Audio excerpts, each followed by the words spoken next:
All right. The first concept in chapter 2 was the main idea, which was basic principles to follow in order to promote effective learning and reading.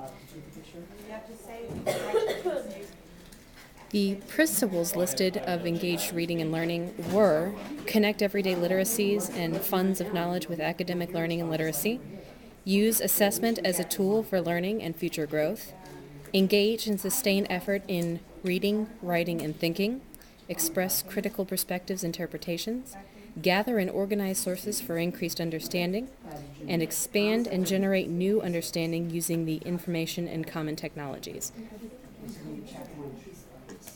How constructivist and cognitive theories apply to the first principle. That basically says that we can only take in as much as we bring out, or we can only take out as much as we bring in. The quote, teachers need to have a keen understanding of the funds of student skills and knowledge, basically means that without knowing where the student is in the material, it will be hit or miss whether or not your lectures or lessons will actually make sense to them and be able to connect with them and their ideas. How can understanding these principles affect your instruction?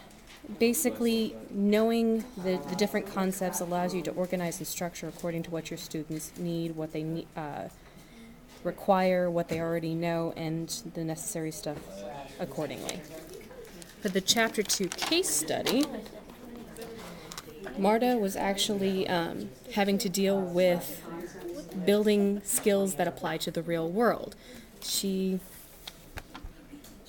had to find the magic middle, or Chauncey had to find the magic middle. And basically he took this idea of Habitat for Humanity and students' ability to build and construct and design and showed how it really worked with the real world versus their own ideas.